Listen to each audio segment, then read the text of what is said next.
അന്തരിച്ച മുൻ മുഖ്യമന്ത്രി സഖാവ് VS അച്യുതാനന്ദനെ അധിക്ഷേപിച്ച് സമൂഹ മാധ്യമത്തിൽ പോസ്റ്റിട്ട തീവ്ര മതചിന്തകൻ താമരശ്ശേരി സ്വദേശ് ആബിദ് അടിവാരത്തിനെതിരെ കേസ്. താമരശ്ശേരി പോലീസാണ് കേസെടുത്തത്. DYFI നൽകിയ പരാതിയിലാണ് ഈ നടപടി ഉണ്ടായത്. വിദേശത്തുള്ള ആബിദ് അടിവാരം ഫേസ്ബുക്കിലൂടെയാണ് വിദ്വേഷ പ്രചരണം നടത്തിയത്. VSനെ അധിക്ഷേപിച്ച് ഫേസ്ബുക്കിൽ പോസ്റ്റിട്ട ജമാഅത്തെ ഇസ്ലാമി നേതാവ് ഹമീദ് വാണിയമ്പലത്തിന്റെ മകൻ യസീൻ അഹമ്മദിനെ നേരത്തെ അറസ്റ്റ് ചെയ്തിരുന്നു. അവിടെയും DYFIയുടെ പരാതിയിലായിരുന്നു നടപടി ഉണ്ടായത്. VSനെ അവഹേളിച്ച നഗരൂർ നെടുമ്പറമ്പ് സ്വദേശിയും അധ്യാപകനുമായ അനൂപിനെയും പോലീസ് അറസ്റ്റ് ചെയ്തു. VSന്റെ മരണവാർത്തയ്ക്ക് പിന്നാലെ അധിക്ഷേപിച്ചുകൊണ്ട് ഇയാൾ വാട്സപ്പിൽ സ്റ്റാറ്റസ് ഇടുകയായിരുന്നു. ഇതിനെതിരെ വ്യാപക പ്രതിഷേധം ഉയർന്നതിന് പിന്നാലെയായിരുന്നു നടപടി ഉണ്ടായത്. VSനെതിരെ അധിക്ഷേപ പരാമർശം നടത്തിയതുമായി ബന്ധപ്പെട്ട് കാസർഗോഡ് 3 പേർക്കെതിരെ പോലീസ് കേസെടുത്തിരുന്നു. നീലേശ്വരം കുമ്പള ബേക്കൽ പോലീസ് സ്റ്റേഷനിലാണ് ഈ കേസ് രജിസ്റ്റർ ചെയ്തത്. പ്രതിഷേധങ്ങളെ തുടർന്ന് ആബിദ് അടിവാരം ഫേസ്ബുക്ക് പോസ്റ്റ് പിൻവലിച്ചെങ്കിലും സ്ക്രീൻഷോട്ട് വ്യാപകമായി പ്രചരിച്ചിരുന്നു. VSനെ ഇസ്ലാം മതവിരോധിയായി ചിത്രീകരിക്കുന്ന രൂപത്തിലുള്ളതായിരുന്നു ആ ഫേസ്ബുക്ക് പോസ്റ്റ്. ഇയാളുടെ താമരശ്ശേരിയിലെ സ്ഥാപനത്തിന് മുന്നിൽ പ്രതിഷേധവുമായി എത്തിയ DYFI പ്രവർത്തകർ ഇന്നലെ അവിടെ പോസ്റ്റർ പതിക്കുകയും ചെയ്തിരുന്നു. ഈ തിങ്കളാഴ്ച വൈകിട്ട് 3:20 VSന്റെ മരണം സ്ഥിരീകരിച്ചത്. അതിന് പിന്നാലെയാണ് സഖാവ് VSനെ ഒരു മുസ്ലിം വിരുദ്ധനായി ചിത്രീകരിച്ച് സോഷ്യൽ മീഡിയയിൽ വ്യാപകമായ രീതിയിൽ അധിക്ഷേപ പരാമർശങ്ങൾ ഉയർന്നത്. അതിനെതിരെ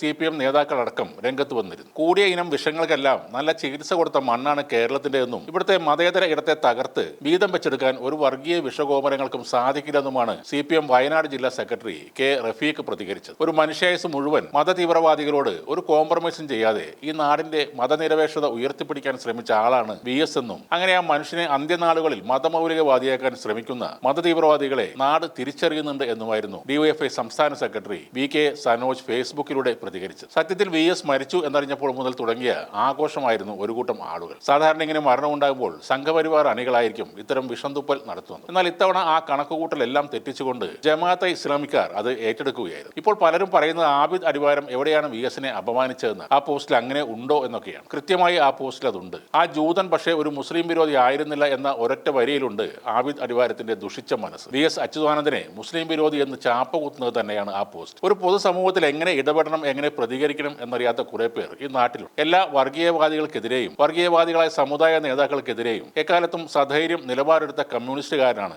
VS അച്യുതാനന്ദൻ. ഒരു മത ആചാര്യന്റെ മുന്നിൽ പോയി അദ്ദേഹം ഓശാനിച്ച് നിന്നിട്ടില്ല, തൊഴുതു നിന്നിട്ടില്ല. ഒരു മതതീവ്രവാദികൾക്കും വേണ്ടി ഒത്താശ ചെയ്തു കൊടുത്തിട്ടില്ല. 4 വോട്ടിന് വേണ്ടി വർഗീയത പറഞ്ഞിട്ടുമില്ല. RSS, പോപ്പുലർ ഫ്രണ്ട്, SDPI എന്നിങ്ങനെ എല്ലാവരെയും നിർത്തേണ്ട ഇടത്ത് തന്നെയാണ് VS നിർത്തിയിട്ടുള്ളത്. മതവാദികളെയല്ല, പാവപ്പെട്ട മനുഷ്യരെയാണ് അദ്ദേഹം ചേർത്ത് നിർത്തിയത്. VSനെ അവഹേളിച്ചു എന്നതിനിപ്പോൾ പലർക്കുമെതിരെ കേസെടുത്തപ്പോൾ മറ്റൊരു കൂട്ടർ ചോദിക്കുന്നത് ഉമ്മൻചാണ്ടിയെ അപമാനിച്ച ആളുകൾക്കെതിരെ എന്താണ് കേസ് എടുക്കാത്തതെന്നാണ്. നടൻ വിനായകനെതിരെ എന്താണ് പിണറായിയുടെ പോലീസ് കേസെടുക്കാത്തതെന്നും ചിലർ ചോദിക്കുന്നുണ്ട്. സഖാവ് VSനെതിരെ പറഞ്ഞതിന് DYFI പരാതി കൊടുത്തത് കൊണ്ടാണ് കേസെടുത്തത്. ഉമ്മൻചാണ്ടിയെ അധിക്ഷേപിച്ചതിൽ ആർക്കെങ്കിലും മനോവിഷമം ഉണ്ടെങ്കിൽ കാര്യകാരണങ്ങൾ സഹിതം കേസ് കൊടുക്കണമായിരുന്നു. ചെയ്യേണ്ട കാര്യങ്ങൾ ആ സമയത്ത് തന്നെ ചെയ്യണം. അതാണിപ്പോൾ DYFI ചെയ്തുകൊണ്ടിരിക്കുന്നത്.